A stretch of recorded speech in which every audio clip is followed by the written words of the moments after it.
오늘 사도행전 2장 1절부터 4절 말씀을 가지고 호련히 하늘로부터라고 하는 제목으로 함께 말씀을 나누기를 원합니다. 모든 사건은 반드시 나타나는 현상이 있습니다. 예를 들어서 우리가 지금 밝은 전등불들을 켜고 있는데 이 전기는 항상 두 가닥 전선이 같이 가게 됩니다. 하나는 플러스 극이고 하나는 마이너스 극입니다. 그래서 이 전구 안에 있는 필라멘트를 통하여서 전기가 흐를 때에 이것을 태워서 나오는 게 전기빛인데, 만약에 이 전구가 없이 그냥 전기선을 가지고 플러스 극과 마이너스 극을 이렇게 스치면은 거기서 스파크가 일어나게 됩니다. 전기는 눈에 보이지 않습니다. 그런데 발전소에서 전기를 일으켜서 모든 가정마다 이 전기가 전달이 되게 되는데, 전기는 눈에 보이지 않지만은 나타나는 현상을 통해서 전기가 있음을 알게 됩니다. 바람도 마찬가지입니다. 바람은 눈에 보이지 않지만 이 바람은 우리가 이 머리도 막 날리고, 그리고 또 나뭇잎도 날리고, 또 나무 가지도 흔들리고 하는 모습을 보면서 바람이 있구나 하는 것을 우리가 알 수가 있는 것처럼 모든 것에는 현상이 있는데, 오늘 이 사도행전 2장에 보게 되면은 이제 드디어 약속하신 성령이 강림하시는 장면이 오늘 바로 이 2장 1절부터 이 뒷부분에 나오는 것을 볼 수가 있습니다. 그때 성령의 역사가 어떻게 나타나는가 하는 것을 보면서 이 1세기의 성령의 역사, 즉 영성이 오늘 21세기를 살아가는 우리들에게도 동일하게 나타날 수 있도록 여러분의 마음의 문을 열고, 여러분 이번 2020년도 물론 우리가 경력이 있고 학력이 있고 건강이 있어서 삶을 살아가지만 성도는 성령의 능력으로 살아가게 되시기를 주님의 이름으로 축복합니다. 드디어 이제 이 120명의 제자들이 예수님께서 승천하시면서 떠나지 말고 성에 머물러 기도하라고 말씀하시고 곧 성령을 보내시겠다고 약속을 하셨습니다. 기도한 지 열흘 만에 이제 성령이 드디어 강림하게 되십니다. 구약에서는 이 날을 이제 맥추절이라고 이야기를 합니다. 보리 농사를 지어서 첫 번째 곡식단을 가지고 하나님 앞에 드리면서 영광을 돌리는 맥추절인데, 이 맥추절이 이제 이스라엘 백성들이 애굽을 나와서 시내산에서 율법을 받은 것을 기념하여서 오순절이라고 하는 절기가 시작이 되는 것을 볼 수가 있습니다. 예수님께서 육신의 몸을 가지고 이 땅에 오셔서 사역을 하시고, 그리고 십자가에 못 박혀 죽으시고, 또 사흘 만에 부활하시고 40일을 땅에서 계시면서 낙심한 제자들을 일일이 찾아다니시면서 저들을 위로하시고 사명을 재위임하신 후에, 그리고 이제 하늘로 승천하셨단 말입니다. 그래서 이제 이 땅에 여러분 예수 그리스도께서 약속하신 성령을 보내주시겠다고 말씀하셨는데, 그 보내신 날이 바로 유대의 구약의 절기로는 맥추절이 되는 것이고, 또 이제 오늘 신약에서는 특별히 오순절이라고 하는 의미로 받게 되는데, 성령이 첫 열매로 이 땅 가운데 역사하신 사건이라고 하는 것을 우리가 알 수가 있습니다. 그래서 이 오순절을 펜테코스트라고 얘기를 합니다. 펜트라고 하는 말은 다섯이라고 하는 말입니다. 여러분들 한 4-5시간 내려가면은 워싱턴 DC에 가시게 되면은 거기에 이제 중요한 건물들이 있습니다. 대통령이 살고 있는 백악관도 있고, 동쪽으로는 의사당이 있고, 광장 서쪽으로는 링컨 메모리얼이 있고, 거기서 이 포토맥 강 위쪽으로 살짝 올라가게 되면은 거기에 미국 국방성이 있게 됩니다. 미국 사람들은 이 국방성을 펜타곤이라고 부르는데, 여러분들이 지금 보시는 그림처럼 이 건물의 이 모양이 오각형으로 되어 있습니다. 다섯이라고 하는 그러한 의미가 들어있다고 하는 것이죠. 펜테코스트라고 하는 것은 다섯 순이 지났다라고 하는 것인데, 7일의 7이 5번 지난 것을 이제 이야기를 하고 있습니다. 이것이 바로 주님께서 약속하신 성령이 임하시는 그러한 날이었던 것입니다. 그래서 오순절에 120명의 제자들이 이 약속하신 성령을 받아 예루살렘과 온 유대와 사마리아와 땅끝까지 이르러서 하나님의 이 말씀을 능력을 가지고 전하게 되는데, 그 시발점이 바로 오늘 이 사도행전 2장 1절부터의 말씀이 되는 것을 알 수가 있습니다. 이것은 구속사로 보게 되면은 최초의 성령 강림의 그러한 날이었습니다. 첫 열매시라고 하는 의미인 것입니다. 그래서 성령은 영이시기 때문에 눈으로 볼 수가 없지만 동반되는 여러 가지 사건들, 현상들을 가지고 성령이 강림하신 것을 우리가 알아차릴 수가 있게 되는데, 성령은 푸뉴마라고 이야기를 합니다. 구약에서는 루아흐라고 이야기를 하고 바람, 공기, 영 이런 의미가 있습니다. 그래서 성령을 이제 바람으로도 예수님께서는 성경에 말씀하신 것을 볼 수가 있는데, 성령께서 이제 하늘로부터 이 땅 가운데 강림하실 때에 그러한 놀라운 역사가 일어난 것이 오늘 이 1절부터 4절까지에 기록되어 있는 것을 볼 수가 있습니다. 그러면은 성령 강림하시는 이 사건 가운데 어떤 그러한 현상들이 일어났는가? 첫 번째로 호련히 하늘로부터 2절 말씀해 보니까 강한 바람 부는 소리가 있었다라고 이야기를 합니다. 그래서 그 바람이 120명이 앉아있는, 여러분 이 예배당 정도 되는 그 정도 사이즈의 120명이 모여서 열흘 동안을 찬송과 말씀과 기도 생활 가운데 전무하던 때에 성령께서 역사하셔서, 그 역사가 첫 번째가 오늘 기록하는 기수라는 내용이 호련히 하늘로부터 강한 바람 부는 소리가 있었다라고 이야기를 합니다. 지금 이 지역은 팔레스타인 지방입니다. 팔레스타인 지방은 지형학적으로나 아니면은 기상학적으로 볼 때 그곳에는 토네이도나 허리케인이 있지를 않습니다. 물론 비가 많이 오거나 우기가 있기도 하고 바람이 좀 부는 그러한 일기적 현상은 있습니다. 아니면은 갈릴리라고 하는 지역을 내려가 보게 되면은, 이 이스라엘은 보게 되면은 이 지중해로부터 불어오는 바람이 중앙 산지를 지나면서 바람이 높새바람으로 바뀌게 됩니다. 그러면서 이것이 한 바퀴 휘돌아서 아래로 내려 꽂힐 때에 이 바람이 갈릴리 호수에 닿게 되면은 그 호수가 뒤집어지는 유라굴로의 그러한 이 현상이 일어납니다. 그것을 사도행전에서는 광풍이라고 하는데, 그런 현상 이외에는 허리케인이나 또 어떠한 토네이도 같은 현상은 있지 않은데, 오늘 이 본문 가운데 보니까 하늘로부터 강한 바람 부는 소리가 있었다라고 분명하게 이야기를 하고 있습니다. 예수님은 요한복음 3장 8절 말씀에 보게 되면은 성령에 대해서 이렇게 말씀을 하십니다. 바람이 임의로 불매 내가 그 소리를 들어도 어디서 오며 어디로 가는지 알지 못하나니 성령으로 난 사람은 다 이러하니라 라고 말씀을 하셨습니다.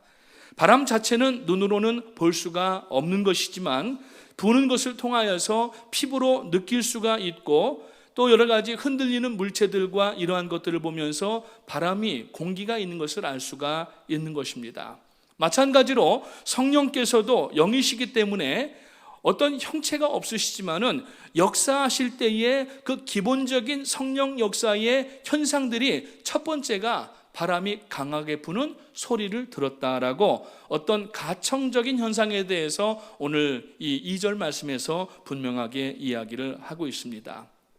두 번째로 호련히 하늘로부터 바람이 있었고 뿐만 아니라 불이 갈라지는 것들이 보였다라고 이야기를 하고 있습니다. 그래서 오늘 3절 말씀을 보게 되면은 마치 불의 혀처럼 갈라지는 것들이 그들에게 보여 각 사람 위에 하나씩 임하였다라고 분명하게 이야기를 하고 있습니다. 여러분, 이것은 바로 성령의 세례와 능력의 역사가 나타나는 것을 이야기를 합니다. 마태복음 3장 11절 말씀을 보게 되면은 세례 요한이 예수님의 사역과 또 그 뒤에 오는 일들에 대해서 말하기를, 나는 너희로 회개하기 위하여서 물로 세례를 베풀거니와 내 뒤에 오시는 이는 나보다 능력이 많으시니 나는 그의 신을 들기도 감당하지 못하겠노라. 그는 성령과 불로 너희에게 세례를 베푸실 것이다라고 말씀을 하고 있습니다. 이 불이 갈라졌다라고 하는 것이 뭡니까? 불이라고 하는 것은 특별히 구약에 보게 되면은 하나님의 임재에 대해서 얘기할 때에 불의 역사가 일어나는 것을 볼 수가 있어요. 그래서 성령을 지칭하는 여러 가지 그러한 단어들이 있는데, 보면은 비둘기로도 예수님께서 세례 요한에게 요단강에서 세례를 받고 이 물에서 나오실 때에 비둘기가 그게 임하는 것을 볼 수가 있습니다. 이 그림을 보고 통닭구이를 생각하시면 안 됩니다. 이거는 지금 성령을 상징하는 이 비둘기와 그리고 불을 지금 보이는 건데, 성령이 역사하시면서 불의 혀같이 갈라지는 역사가 일어났었다라고 하는 것입니다. 구약 가운데 보면은 이 불에 대한 역사를 여러 가지를 기술을 하고 있는데, 먼저 열왕기상 18장에 보게 되면은 갈멜산에서 엘리야 선지자가 바알과 아세라 선지자 550명과 영적 대결을 붙은 사건이 있습니다. 이 누가 참 하나님이신가, 참 신인가를 놓고 대결을 벌이게 된 겁니다.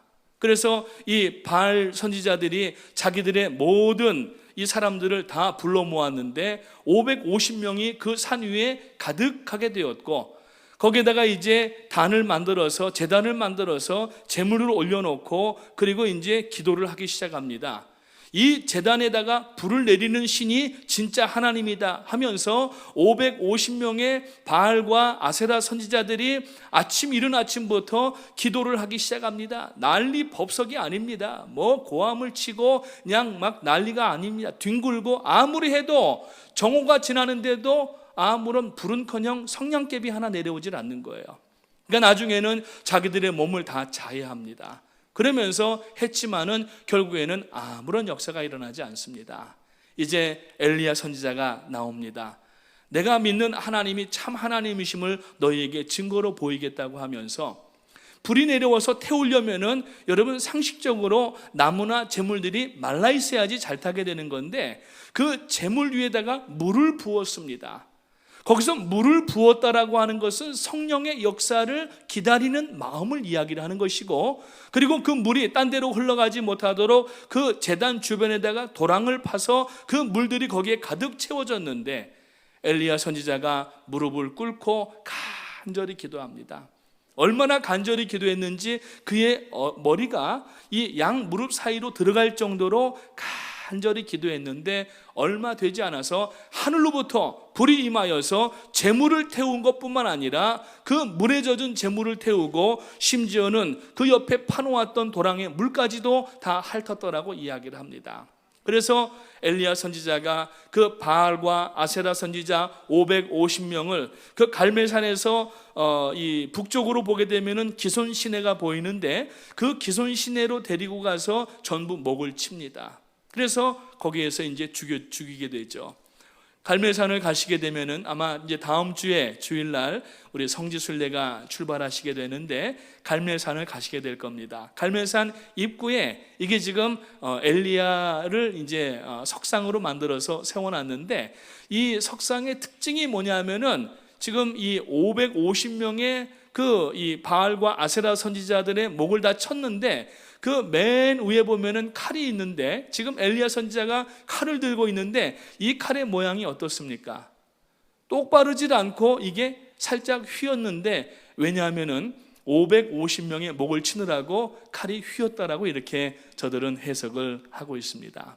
아무튼 간에 550대 1 싸움에서 하나님께서 성령의 능력으로 역사하셔서 갈멜산 제단 위에 불이 내리고 하나님의 역사가 나타났던 것입니다. 즉 불이라고 하는 것은 하나님의 능력을 나타냅니다.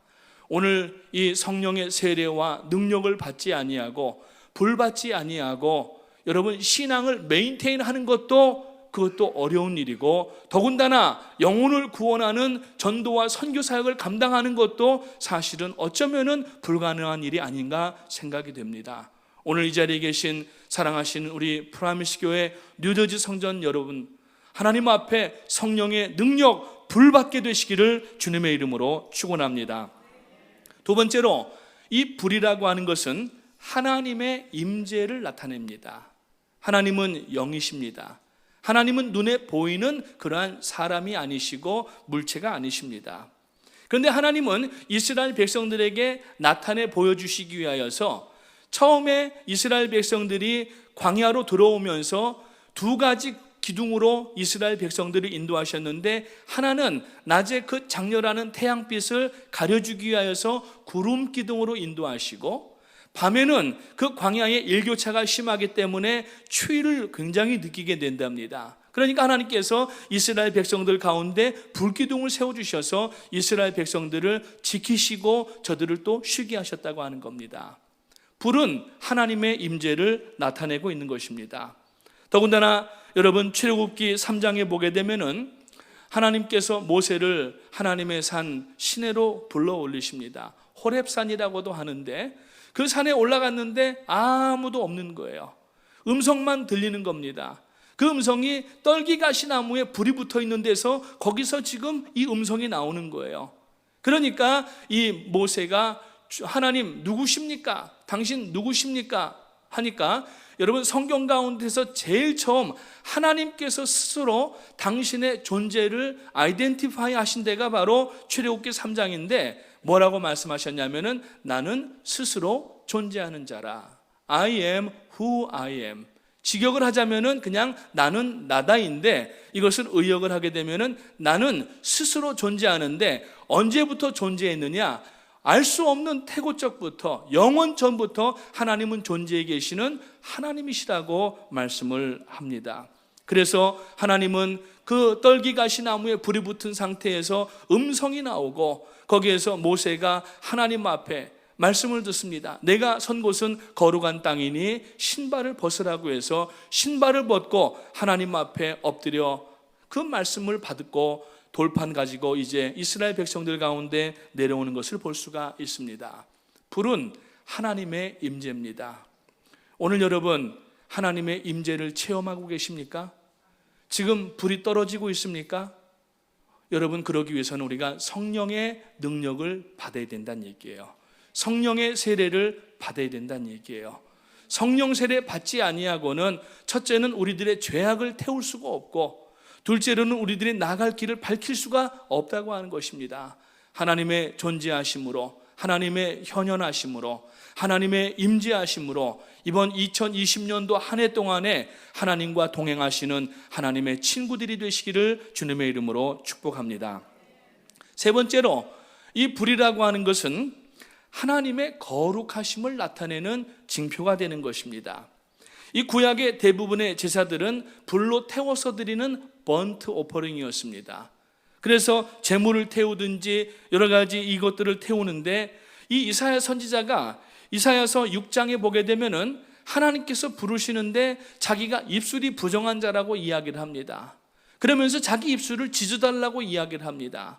그러니까 천사가 나타나서 이 부젓가락으로 그 숯불을 가지고 이 이사야의 입술을 태우고 납니다.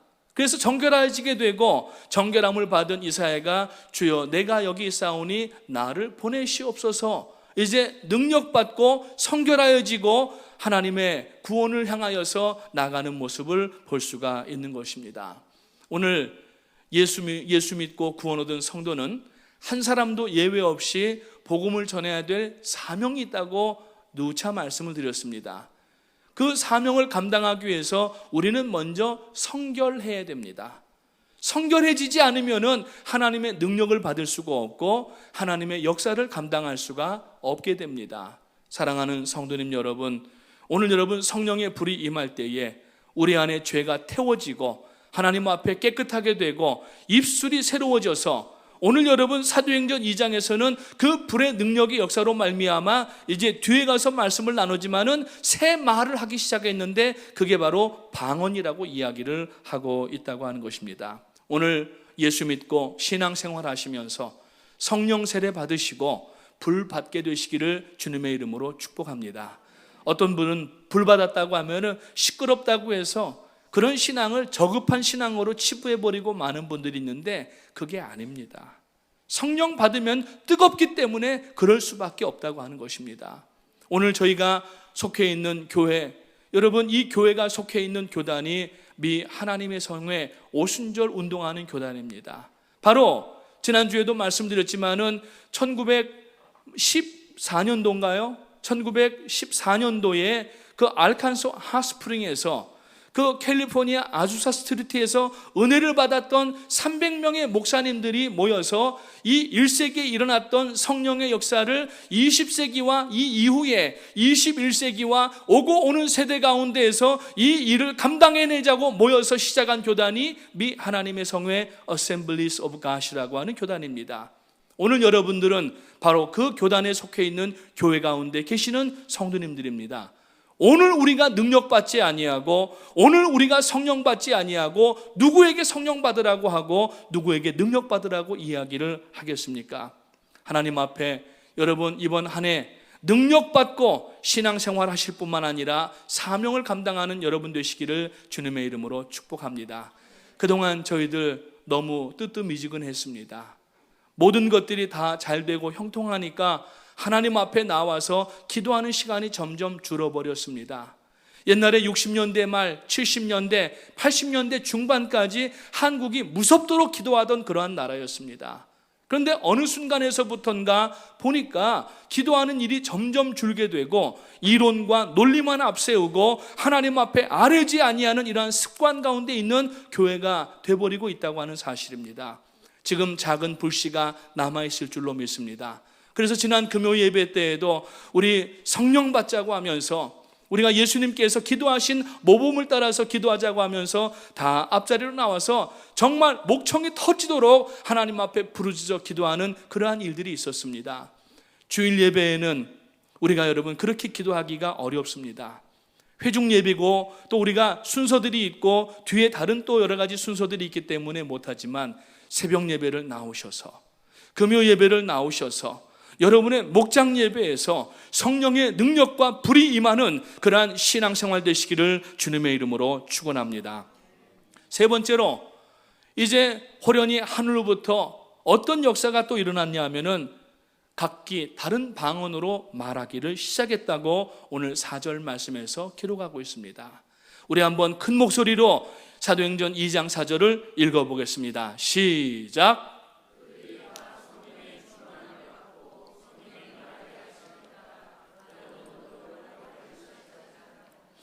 여러분 우리가 언어 문화권에 살고 있는 사람들입니다.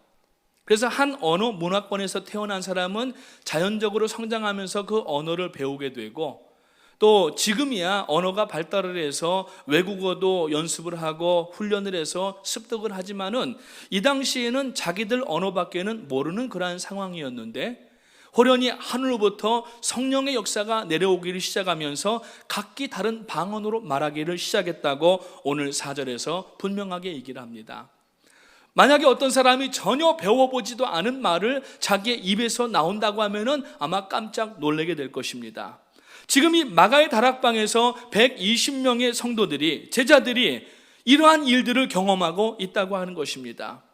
그들은 모두가 성령이 임하자 전혀 배우지 않았던 말들을 하고 그래서 영적 방언도 하게 되고 나중에 사도행전에 보게 되면은 언어적 방언, 국가적 방언을 하는 것도 우리가 볼 수가 있다고 하는 것입니다.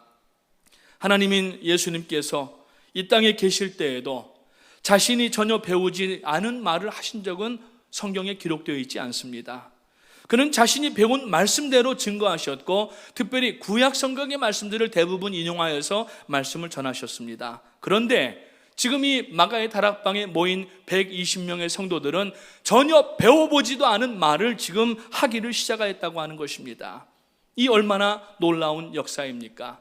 그래서 여러분 방언에는 두 가지 종류가 있는데 하나는 은사 방언이 있고 쉽게 얘기하면 우리가 개인 방언, 하나님 앞에 기도할 때 하는 방언이 있고 두 번째로는 언어적 방언이 있습니다.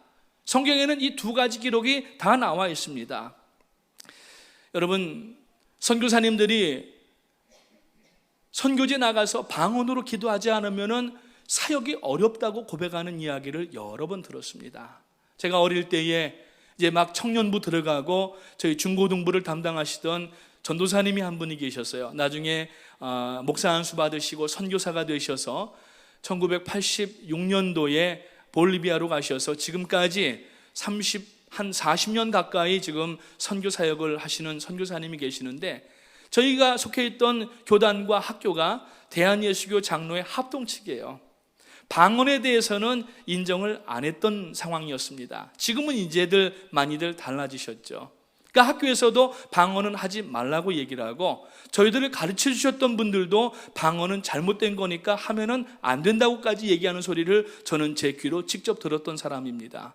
그래서 고등학교 2학년 때 경기도 광주에 있는 충현기도원에 가서 황동노회 학생들 약 한 350명, 400명이 이제 겨울 수련회를 하면서 마지막 날에 그 성령 운동하는 전도사님이 오셔서 말씀을 전해주셨는데 거의가 다 방언을 받았습니다. 저도 방언을 받았어요. 그래서 교회 와서 학생회장으로서 이제 예배 끝난 후에 학생회 모임을 시작하면서 싱얼롱을 하고 기도회를 하는데 제 입에서 방언이 터졌는데, 어떤 장로님이 제게 오시더니 너 왜 우신이 너는 장로 아들이 교회에서 이렇게 무리를 일으키냐 그러시더라고요. 그래서 제가 뭐가 잘못됐습니까 그랬더니 방언은 그거 하는 거 아니야, 옛날에 이미 끝났던 거야, 야단을 치시더라고요. 그래서 제가 그 말을 들었겠어요, 안 들었겠어요? 들었어요. 보세요, 착하게 생겼잖아요. 그러니까 어른들 말씀은 다 잘 듣거든요. 그래서 방언을 안 했어요. 그랬더니 방언이 소멸돼 버렸어요. 나중에 하나님께서 미국에 공부하게 오라고 하셔서 왔습니다. 공부하면서 하나님께서 제 진로를 틀으셔서 스프링필드 미주리에 있는 Assemblies of God Theological Seminary를 이제 대학원을 입학을 해서 이제 MDiv 과정을 진행을 하는데, 첫날 채플 시간에 들어갔는데 다 방언으로 기도하는데 저도 방언이 터졌는데 이 방언이 언제적 방언이었느냐? 고등학교 2학년 때 받았던 방언이 그대로 나오는 거예요. 그래서 하나님께서 나를 이곳으로 인도하신 참 계획이 있으시구나 하는 것에 마음에 확신을 가졌던 적이 있었는데, 여러분 선교사님들도 배울 때에는 방언이 필요 없다고도 배우고 잘못된 것이라고도 배웠던 선교사님들, 선교지 나가보니까 방언 기도하지 아니하고는 여러분 영적 대결을 할 수가 없으시더라는 거예요. 그래서 제가 다른 지역에서 사역을 할 때에 그 선교사님들을 재정적으로 서포트하면서 가끔 미국에 오실 때에 이제 말씀을 전할 수 있는 기회들을 이렇게 갖게 됐었는데, 오셔서 대화하는 가운데 정말 성령 받지 않고 사역한다고 하는 것은 이것은 불가능한 일이라 이렇게 이야기하시고, 지난 여러분 봄에 우리 터키의 조용성 선교사님 오시지 않았습니까? 저희 교회와 오랜 인연을 가지시고 또 저희 교회를 위해서 기도하시는 선교사님인데, 이분도 지난 봄에 오셔서 이렇게 예배를 준비하면서 대화를 나누는데, 목사님은 어떻게, 선교사님은 방언 기도 하십니까? 여쭤봤더니 나도 이제는 방언 기도를 한다는 거예요. 그러면서 방언으로 기도 안 하면은 사역을 할 수가 없다고 하는 것을 고백하는 그러한 내용들을 들어보았습니다. 성경이 말하는 방언은 앞서 말씀드린 것처럼 크게 두 가지가 있는데, 하나는 아무도 알아들을 수 없는, 바울이 이것을 천사의 말이라고 하는 그러한 방언이 있습니다. 영적 방언인데 고린도전서 13장 1절에 나오고 있습니다. 바울이 어떤 사람입니까? 당대의 최고의 지성이었습니다. 그럼에도 불구하고 지성 중에 지성이었던 그 바울이 방언을 받고 방언으로 기도하는 것을 자기도 좋아한다고 얘기를 했어요. 그래서 고린도전서 14장 5절에 보게 되니까 나는 너희가 다 방언 말하기를 원하나 특별히 예언하기를 원하노라고 하는 이런 말씀을 하는 것을 볼 수가 있습니다. 이 방언은 통역이 있어야 되고 개인 기도할 때는 통역이 필요 없지만 만약에 회중 예배 가운데에서 방언이 나오면은 반드시 통역이 있어야 되고 통역이 안 나오면은 조용히 그냥 지나가면 된다고 바울은 고린도에서 분명히 이야기를 하고 있습니다. 또 하나는 외국어 방언입니다. 앞서 말씀드렸던 것처럼 어떠한 언어의 방언을 이야기를 합니다. 전혀 외국어를 배우지 않았음에도 불구하고 외국말을 하는 방언을 이야기를 합니다. 오늘 여러분, 제가 지난주에도 소개해드렸지만은 저희 미 하나님의 성회의 첫 번째 내용이 뭡니까? 성령 운동하는 그러한 교단이에요. 그래서 저희 교단에는 16 Fundamental Truth라고 하는 이 교리가 있습니다. 16가지의 근본 진리라고 하는 게 있는데 그 중에 7번째가 뭐냐면은 The Baptism in the Holy Spirit. 이것이 뭐냐면은 Speaking in Tongue이라는 얘기예요. 방언을 말하는 거예요. 방언 받아야 구원받는다는 얘기가 아닙니다.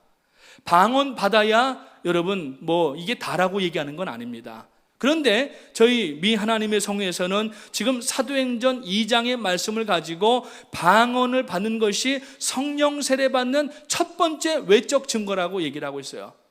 Initial evidence of the baptism of the Holy Spirit. 여러분, 오늘 여러분 방언으로 기도한 때가 언제이십니까? 우리 교회가 이번 2020년도 1세기의 영성을 가지고 21세기에 역사하는 교회로 여러분 거듭나야 되고 사명을 감당해야 되는데, 그 사명을 감당하는 첫 번째 성령 세례 외적 증거가 바로 여러분 이 방언에 있다고 하는 것을 기억하시고, 물론 방언한다고 다른 사람 무시하면 안 됩니다. 못하는 사람 무시하면 안 됩니다. 그러나 방언 안 해도 된다고 하면서 안 하려고 하는 것도 성경적이지는 않다는 얘기입니다. 지난 시간에 말씀을 드렸지만은 여러분 사도행전 19장 2절에 보게 되면은 바울 사도가 이제 이 빌립보에 와서 복음을 전하면서 성도들에게 이렇게 이야기를 합니다. 가로되 너희가 믿을 때에 성령을 받았느냐? 질문할 때에 가로되 아니라 우리는 성령이 있음도 알지 못하였노라고 얘기를 한 소리를 지난 시간에 나누었습니다. 우리가 지금 예수 믿고 구원 얻은 그러한 성도들인데, 오늘 여러분 물론 방언해야만 구원받고 그것이 아닙니다. 그러나 여러분 외적 증거, 첫 번째 외적 증거가 이것임을 우리가 안다면은 하나님 앞에 방언으로 기도하기를 힘쓰게 되시기를 바울 사도의 말씀을 빌어서 여러분들에게 전하여 드립니다. 성령 충만하십시오. 성령 충만하시기를 주님의 이름으로 축원합니다. 우리가 먼저 뜨거워지고 능력받고 하나님의 사명을 감당해야 되는데 다 식어서 냉랭해가지고 자기 신앙생활 하나 유지해가는 것도 벅차고 힘들다고 하면은 과연 하나님께서 기뻐하시겠는가 살펴보시면서 오늘 성령의 능력과 세례를 받게 되시기를 주님의 이름으로 축복합니다.